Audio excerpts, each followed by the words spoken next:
இப்போ ஆசிரியர்களோட கோரிக்கையை ஏன் நிறைவேற்றலை அப்படின்னு அரசை பார்த்து ஒரு கேள்வி கேட்டால் என்ன சொல்கிறாங்க, மத்திய அரசு வந்து கல்விக்கான நிதியை தரலை, அதுதான் எங்களுக்கு சிக்கலாக இருக்குது, நிதியை விடுவிச்சா நாங்கள் இவங்களோட கோரிக்கையை நிறைவேற்றுவோம் அப்படின்னு சொல்கிறாங்க. அது வந்து ஏற்றுக்கொள்ளக்கூடிய வகையில் இல்லையா? தயவுசெய்து காலில் கூட விடணும் சார். இந்த நிதி குடும்பம் நிதியை மட்டும்தான் கேட்கும். துட்டை கொடு. சரி, இப்போ 3000 கொடுக்குறீங்க ரேஷன் கடையில், யார் கொடுத்த நிதி?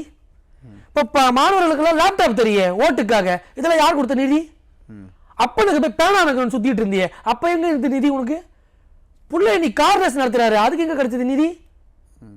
நிதி குடும்பம் ஊரெல்லாம் நிதி இல்லைன்னு சொல்லி மக்களை மிதிக்கின்ற சூழ்நிலை தமிழ்நாட்டில் நிலவுது. இது சரியா தவறா? லேப்டாப் இன்னைக்கு தர, அதோட காஸ் ஆஃப் ஆக்ஷன் என்ன?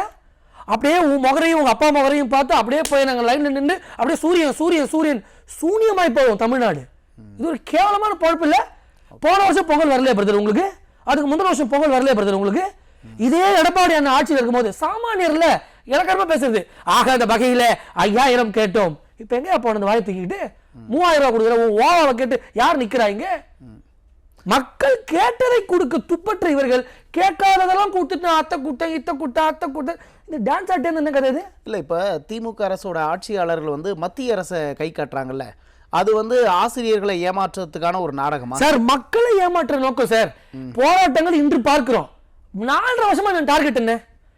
நாட்டில் போராட்டமும் ஓயல, இவன் ஆட்டமும் ஓயல.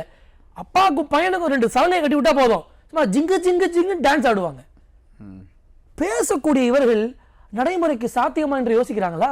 இன்னொன்னு, அப்பா டிஃபெண்டர் கார், பையன் ரேஞ்ச் ரோவர், இவங்க 2 பேரும் இந்த கார்ல போறதுனால நாடு வளர்ந்துருச்சுன்னு நினைக்கிறாங்க, நாட்டு சுபிக்ஷமாயிடுச்சுன்னு நினைக்கிறாங்க, எல்லாருக்கும் ஏழை பாளையங்கள பசிலாம் தீந்துருச்சுன்னு நினைக்கிறாங்க. இன்னொன்னுங்க, உங்களை குறை சொல்லியே நான் வண்டி ஓட்ட முடியாது ரொம்ப நாளைக்கு. ஒரு கட்டத்தில் ஹரி நீ என்ன பண்றன்னு கேட்க தொடங்குவாங்க. ஆமாவே இல்லையா? நீ எதிராளி கை காமிச்சுக்கிட்டே நீ பலூன் விட்டுட்டே வந்தீங்கன்னா இது ஒரு முறையா?